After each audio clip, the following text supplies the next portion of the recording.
Hello students, welcome you all to this session. So in the previous class we have discussed about the chapter called as life processes. You remember? So life processes are very essential for maintaining our life. So what are those life processes? Like digestion, respiration, transportation, circulation, excretion, and we even discussed about the nervous tissue also, right? So what are the life processes? We had seen transportation, circulation, excretion and digestive system. So how these life processes are controlled in our body? As you know, the different levels of organization like cellular level, tissue level, organ system level, which makes an organism. You already know that. So life processes are very essential for maintaining of our life or the survival of any organism, you can say. So in this chapter called as control and coordination, the new chapter, it is chapter number 7, that is control and coordination. So in this chapter we are going to discuss about how these life processes are controlled. Whatever processes taking place in our body, they are all controlled by a particular system in our body called as the nervous system, or you can say the brain and the spinal cord, the nerves which are connected to our body. How the message is sent, how do we respond, we are going to study in this chapter. So you know, in the previous chapter we have also seen like growth, development. Now for example, if anything is moving, what we call it as? We call it as an alive, right? Or it is a living thing. But what about plants? They are living but they cannot move. So growth and development, growth does not tell about that something is living or not. There are so many other factors which tell us about living. Now we are sitting, eating, jumping, moving here and there. So we are called living organisms. Then what are we going to study in this chapter? So you can see now children are playing in the ground. Children are playing on the swing. An animal is going to the jungle. Now why it is moving in the jungle in search of food, or children are playing because they feel happy when they play with their friends. So there are so many functions taking place every day in our life that is all controlled by control and coordination called as the brain. We will discuss this later, structure of brain. Before that there is a tissue called as nervous tissue. Animals, that is nervous system. First we are going to discuss about the nervous system. So there are so many functions in our body. How these functions are coordinated, how the message is passed to different parts of the brain, how we are performing the activities, their voluntary actions, involuntary actions. Now for example, voluntary actions means the actions which are under our will or control are called voluntary actions. Now I am drawing. It is voluntary. It is under my control. If I want, I will draw. Otherwise, I will not draw. So it is under my control. Involuntary actions means the functioning of heart, functioning of digestive system, excretory system, respiratory system. Those functions are not under our will or control. They are called involuntary actions. So you know about the meaning of voluntary, involuntary. So many actions are taking place in our body. So many functions are going in our body. Metabolism takes place in our body. How these all processes are controlled? They are controlled by the nervous system. So animals here means we are human beings. We are also coming under animals only, class Mammalia. You know that. So we are going to study about first nervous system. Now for example, if you touch any hot object, what do? We take out a hand. How do I take out my hand, or how do we take out a hand? How do we come to know that we have touched a hot object? For example, I am telling you. How do you come to know that you are touching a hot object? What do? We suddenly take out a hand. That the message is going to our brain, the nervous tissue. So what is the nervous tissue here? The neurons. You know, neurons are structural and functional unit of brain or nervous system. Nervous tissue is there. Muscles are there. So here nervous tissue and muscular tissue plays a very important role. So the nerve sending message to the brain, and then finally it comes to muscles, and then we take out our hand. So how this is taking place, how fast it is taking place, or what would happen if this process does not take place, we are going to study in this chapter now. First we will draw the diagram of neuron or nervous tissue. So neurons are structural and functional unit of brain or nervous system. Now we will draw the diagram of neuron. You are very familiar with this diagram, right? Yes.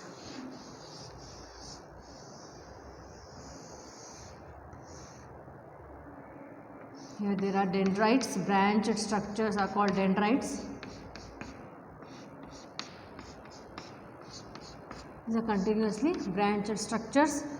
This is part is called cytone or the cell body. It has nucleus and cytoplasm,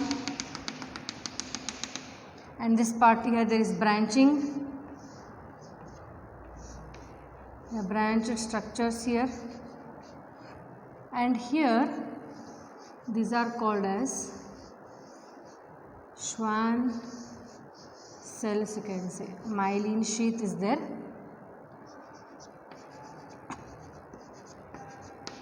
So this is the diagram of a typical neuron or the nervous system. Now we will label the parts here. This is called a dendrite. Then this is the nucleus, the cytoplasm, then comes myelin sheath. In between this is called nodes of Ranvier. Then comes this is axon bulb. So this part is called axon and this part is called cytone or the cell body. So this is the diagram of nervous tissue. Why you need to draw the diagram of nervous tissue is because you should know what is this, what is the function, how it is working, and from where the impulse is being carried to different parts of the body, axon, terminal knob, you can see. Now you know neurons are structural and functional unit of the brain or nervous tissue. Now you know, as I told you an example, now how do we come to know that we are touching a hot object? By mistake you touch sometimes. So if you see any scary animal coming inside the room or the classroom, what do? Do we stay here? No, we run away. How it is possible? How sudden actions are taking place in our body without our thinking, without our knowing some actions are taking place. So how do we respond to that? How our brain is working with the help of nervous tissue? Whenever we see any scary animal or sudden situations which touch a hot object, that message is sent to the brain through impulse. That is called chemical or nervous impulse, we call it as. What do we call it as? Impulse. You know, with the help of sense organs are playing very important role in our life. Sense organs are very important for our body functioning, like eyes, ears, nose, tongue and skin. With the eyes, what do? We see. Ears we hear, nose for smell, then tongue for taste and skin is for feel, to touch. It is hot or cold. There are 5 sense organs in our body playing very important role. Now with the help of gustatory receptors, olfactory receptors present in the nose, that is for smell and taste. Different receptors are there. We are receiving and that message is sending to the brain through impulse. And here in the synaptic knob, here there are, in this part, there are chemical substance called as neurotransmitters. What is present? A chemical called as neurotransmitter is released and that is being sent to the axon and then to cytone and dendrites and different parts of the body, by which the message is being transferred from one neuron to another neuron. There are millions of neurons in the brain. And this is how the message is being transferred. Here there is a part called as synapse. What is that? Synapse. What is the term or what do you mean by synapse? It is a microscopic gap between 2 neurons. Just listen to me. Microscopic gap. Gap means what? A small space. Microscopic means a very small space in between 2 neurons is called a synapse. So what does this neuron does? First it tries to sense from the sense organs, then transmit the impulse, and then we react to those situations which are coming suddenly in our life or suddenly in the environment. They are all transmitted through impulse or the nerve impulse or the chemical messengers through neurotransmitters, and message sent to the brain, and then we react or response to the environment. So this is how the nervous tissue is functioning. Now for example, is there a difference in the taste of food when we are suffering from cold? Yes, the taste is different. Or just you close your nose and then have the food. Is there a same taste? No, there is a difference. Why there is a difference in that taste of food? So do you come across some situations when you have cold? Next we'll see what happens in reflex action. There are two concepts here, reflex action and reflex arc. Before going to that, we just discuss what you have seen now. The nervous system, the nervous tissue, it is a nervous tissue called as neuron, and muscular tissue is playing important role here. Muscular tissue, how it's playing important role means when the neurons are sending the message, then only our hand, now if I am touching a hot object, if I am touching a hot object, what I will do, I will suddenly take out my hand, then the muscles are also working. This is how the nervous tissue and both muscular tissue are involved in transmitting the impulse and how we are responding to the environment. Now we'll go to what happens in reflex actions. Reflex action and reflex arc are the two different concepts here. First we'll see the reflex action. What happens in reflex actions?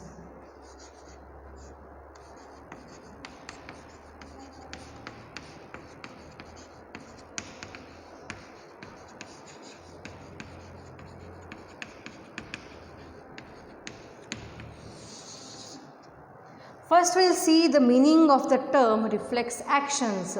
Right, reflex is a word which is very frequently used for the activities which are occurring suddenly in our environment. Reflex. First we will see the meaning of the term. Reflex is a term used for the actions which are occurring suddenly in our environment or in our life without our thinking. So it is the reflex action is a situation where we are responding to the environment. Sudden changes occurring in the environment. A sudden changes occurring in environment and we are responding to it is called reflex action. Now, I get down from the bus reflexly. When I see my favorite food, my mouth waters reflexly. There are some examples. Or if I see a scary animal, I run away reflexly. Reflexly means what? Reflex means what? This is sudden change occurring in the environment. What is this? This is a sudden change occurring in the environment.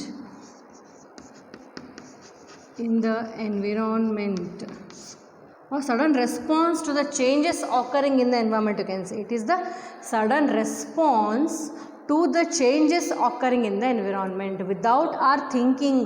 So those things we are not able to think it before that this is going to happen. Suddenly, for example, suddenly a scary animal comes, suddenly a thief is coming behind you. They'll tell you before coming? No, they come suddenly. So all of a sudden the changes are taking place in the environment and sudden response. So how do we respond? Because now for example, now I am teaching, you are sitting and listening. If sudden things happen, is it our mind is ready to accept those things? No, because we are in a steady state in a concentrated way. You are sitting in a classroom. For example, children are sitting in the classroom. Now you are sitting in the classroom, I am teaching you, you are listening to me. So we are in a kind of a different environment. Our brain is working in different way. Now if suddenly a scary animal comes inside the classroom, how will we cope to that situation? How will you cope with the situation? How will we run away from that? How do we respond to those environmental conditions is called reflex action. So those sudden changes are occurring in the environment without thinking. We do not know before that any animal is going to come or snake is going to come anywhere, right? So these are called as sudden changes. The response to sudden changes in the environment is called reflex actions. Now, how do we respond? How does our body respond? Now, for example, I told you if you touch any hot object, what do? We suddenly take out a hand. Within fraction of seconds, the message is being transferred to the brain. Is it wonder? Right? Yes or no? Yes. Now, if that action would not take place faster, it would take some different mechanism. It would take very slowly. Slowly ಆಗ್ತಾ ಇದ್ರೆ ಏನಾಗುತ್ತೆ? ನಮ್ಮ ಕೈ ಸುಟ್ಟೋಗುತ್ತೆ ಅಲ್ವಾ? our hand would get burnt. So God has created such a beautiful mechanism in our body like reflex action, reflex arc, so that suddenly we can protect ourselves. Now if we take any scary animal, we suddenly run away, or we try to hit that or kill that or whatever, we try to protect ourselves from that scary situations. That is because of the reflex action, that a message is transferring to our brain. The picture is given in your book, textbook. You can see this picture. If you touch a hot object, that goes to muscles, then nervous tissue, then our muscles work. So then we take out our hand. That is because of the reflex action. So reflex actions are the sudden changes, that is the response to sudden change in the environment is called reflex action. Now what do you mean by reflex arc?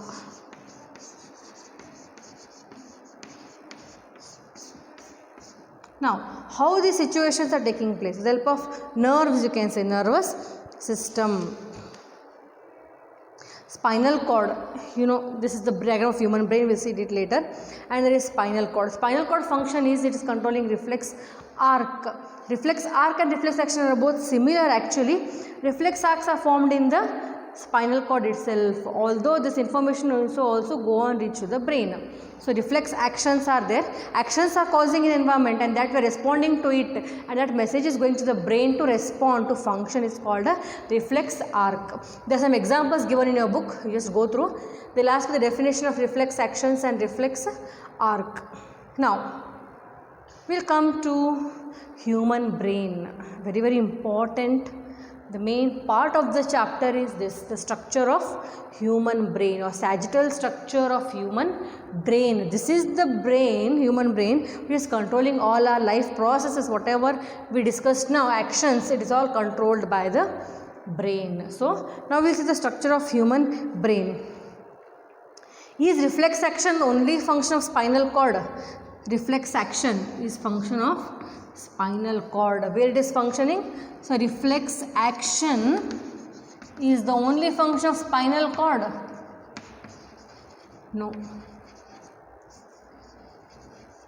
Spinal cord has so many other functions also. So for human brain is divided into forebrain, midbrain and hindbrain. Then thinking involves more complex mechanism. What does the brain do? We think. There are different centers for hunger, taste, sleep, wake up cycle, then involuntary actions, voluntary actions, so many actions are taking place in our body. It is all controlled by the human brain, different parts of the brain. So our brain is divided mainly into three parts: forebrain, then comes midbrain, and then comes the hindbrain. So I will write here, the brain is divided into three main parts: forebrain, midbrain and the hindbrain. First one, human brain is divided into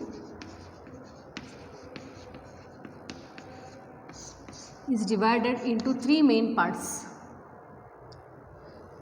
Before going to different parts of human brain, you should know the different parts are central nervous system and peripheral nervous system. Central nervous system. Central nervous system. Central nervous system consists of two parts: brain and spinal cord. What are the two main parts of central nervous system? Brain and spinal cord are the two main parts of central nervous system. This is the brain, this portion is called brain, and this is the spinal cord. It is the coming under central nervous system. Then comes PNS, that is peripheral nervous system. Now brain is there, spinal cord is there. If these two are enough for transmitting the impulse? No, they require nerves. Peripheral nervous system includes nerves which are transporting the impulse or message to different parts of the body. Now we have seen reflex action, reflex arc. How the message is transporting? Through nerve impulses, the nerves which are in different parts of the body. So peripheral nervous system consists of the nerves connected to brain and spinal cord. Once again, central nervous system consists of brain and spinal cord. Peripheral nervous system consists of the nerves associated with the brain and spinal cord. Now we'll come to the structure of human brain in detail. So human brain is divided into 3 parts, as I told you. First is forebrain, then comes midbrain, and last is the hindbrain. It is hindbrain, not hindbrain. Some pronounce it as hindbrain. It is actually hindbrain because it is the lower region. Forebrain, midbrain, hindbrain. Fore, F-O-R-E, not F-O-U-R. We have only one brain, okay? We don't have 4 brains. Fore, F-O-R-E, forebrain. Okay. Now, this is the diagram of sagittal section of human brain. Now, this is the parts first. The major part of the brain is the cerebrum, C-E-R-E-B-R-U-M, cerebrum. Then a brain is protected by a brain box or skull called as cranium. Then comes hypothalamus. Earlier, you know, pituitary gland was called master gland, but now hypothalamus is called master gland. Then comes pituitary gland, then pons, medulla, cerebellum, together they are called hindbrain, spinal cord, then comes the midbrain. So this is the diagram of human brain. Now we will see what are the parts here and what the functions they are controlling in our body. So forebrain is the main thinking part of the brain. Forebrain is the main thinking part of brain.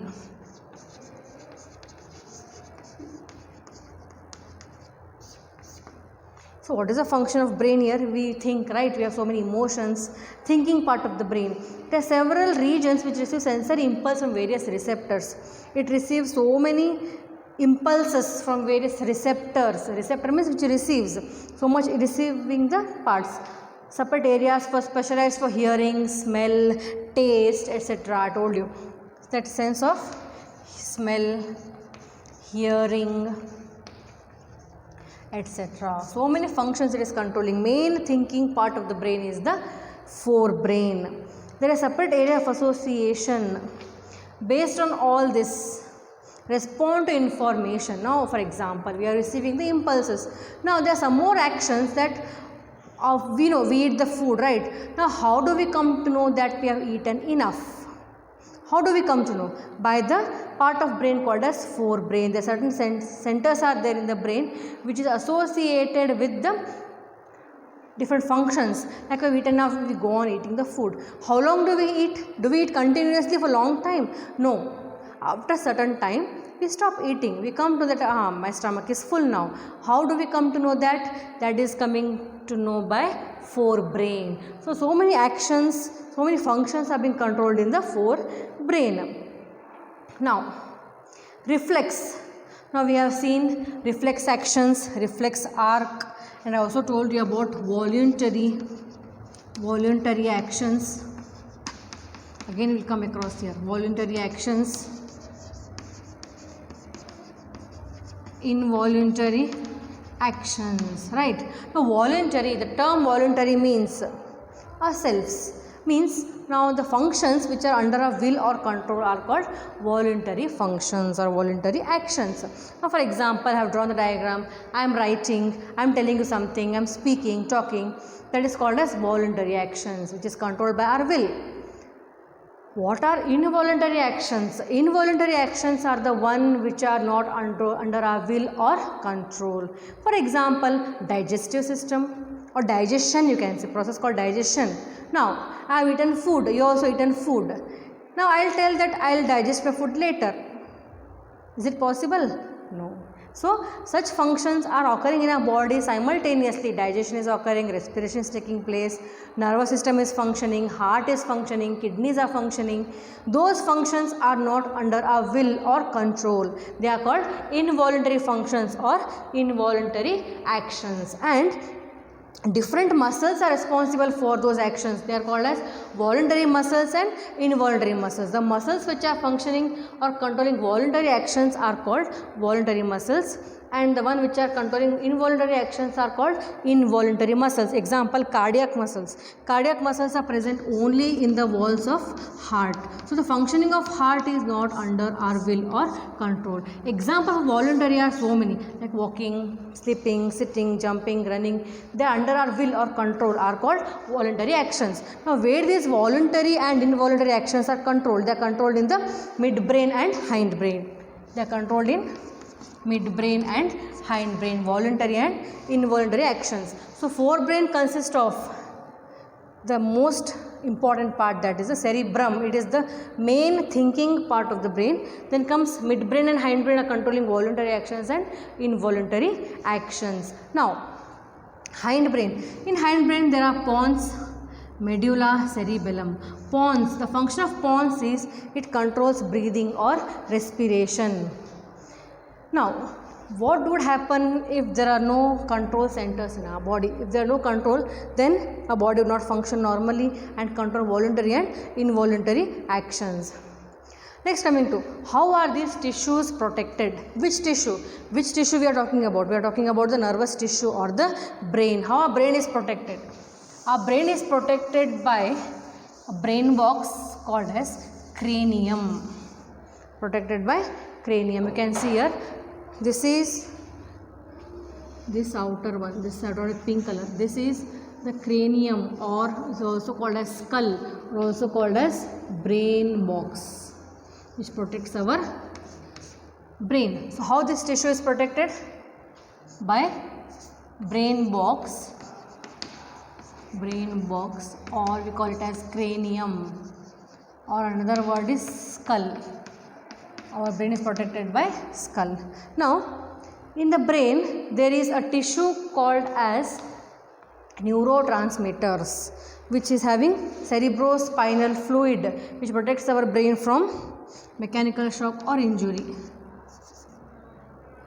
Cerebrospinal fluid.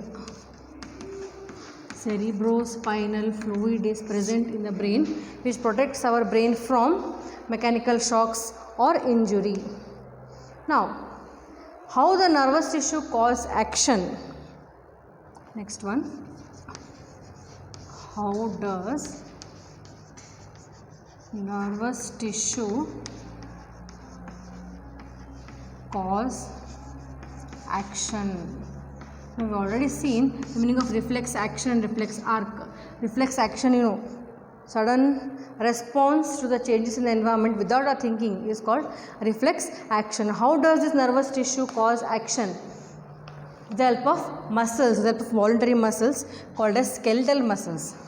With the help of voluntary or skeletal muscles.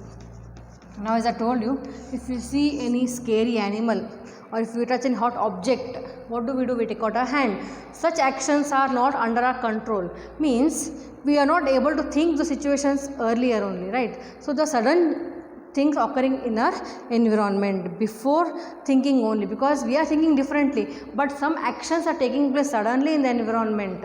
They are called as reflex action. So reflex action means response to sudden changes in the environment. Now, as I told you, if any scary animal comes in the classroom, what do?